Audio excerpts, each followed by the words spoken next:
নমস্কাৰ বন্ধু বান্ধৱীসকল, স্বাগতম জনাইছোঁ আজিৰ ভিডিঅ'টোলৈ। আজি বনাবলৈ ওলাইছোঁ সয়াবিনৰ এটা খুব সুন্দৰ ৰেচিপি। আহকচোন ভিডিঅ'টো আৰম্ভ কৰোঁ।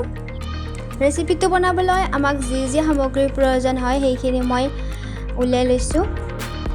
এতিয়া সয়াবিনখিনি প্ৰায় 20 মিনিটমান সময়ৰ কাৰণে তিয়াই থৈ দিম। এইখিনি তিয়াই থৈ দিলোঁ আৰু এইখিনি সময়তে মই বাকী যোগাৰখিনি কৰি লওঁ।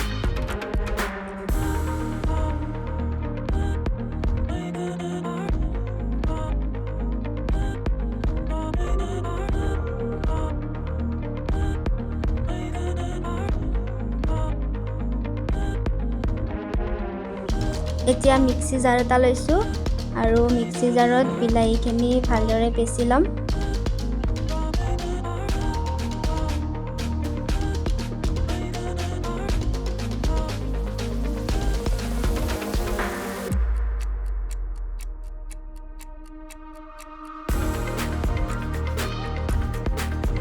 আৰু পিঁয়াজ আদা নহৰুখিনিও ভালদৰে কাটি ল'ম।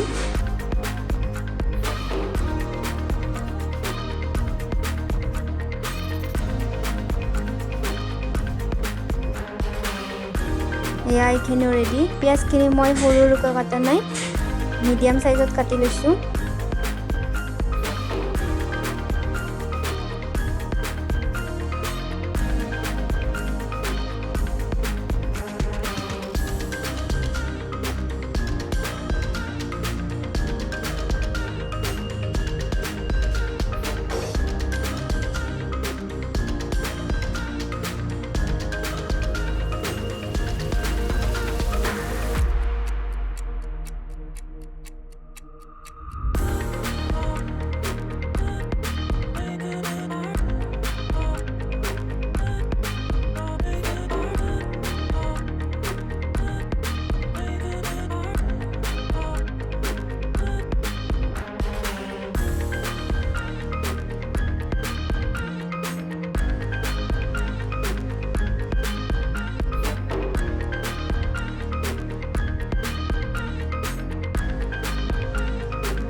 এতিয়া ইয়াতে দিছোঁ কণী।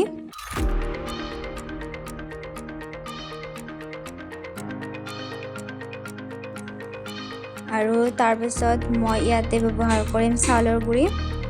চাউলৰ গুড়িৰ সলনি কৰ্ণফ্লাৱাৰ দিব লাগে, যিহেতু বৰ্তমান আমাৰ ঘৰত কৰ্ণফ্লাৱাৰ নাই।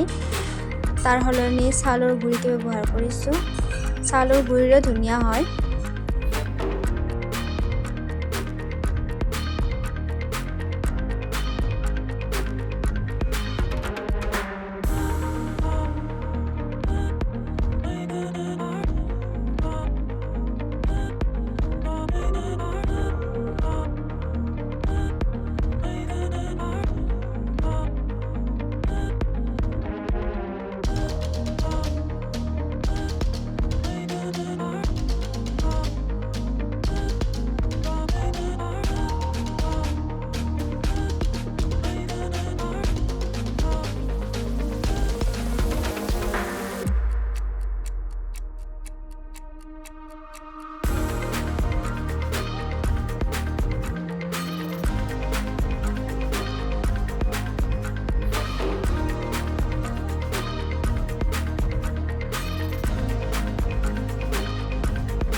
এতিয়া ইয়াতে দিছোঁ 2 চামুচ জিৰা গুড়ি আৰু আন্দাজ অনুযায়ী হালধি গুড়ি আৰু 1 চামুচ দিছোঁ চেনি।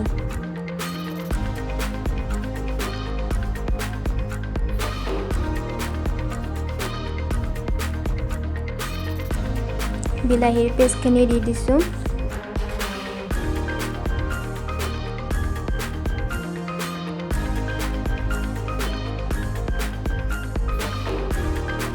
আৰু এতিয়া ইয়াতে আমাৰ মেইন ইনগ্ৰেডিয়েন্টস সয়াবিনখিনিও দি দিলোঁ।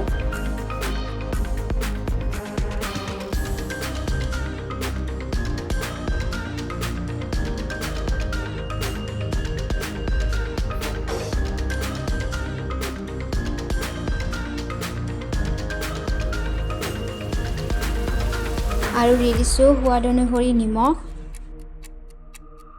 আৰু ইয়াতে সয়া সসখিনি দি দিলোঁ আৰু 4টামান কেঁচা জলকীয়া ফালি ইয়াতে দি দিছোঁ। এইখিনি ভালদৰে মিক্স কৰি লৈছোঁ।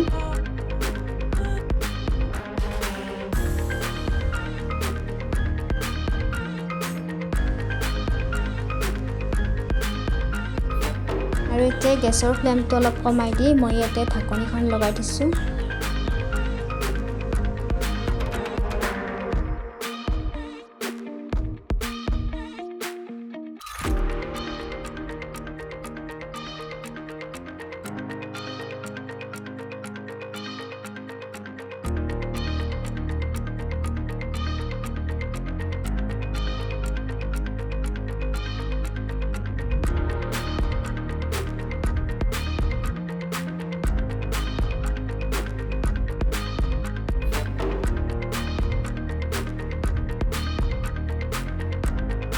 আৰু এই আমাৰ ৰেচিপিটো ৰেডি। ভিডিঅ'টো সম্পূৰ্ণৰূপে চোৱাৰ বাবে বহুত ধন্যবাদ জনাইছোঁ। আকৌ লগ পাম অন্য এটা নতুন ৰেচিপিৰ সৈতে। আজিলৈ আছোঁ, বাই বাই।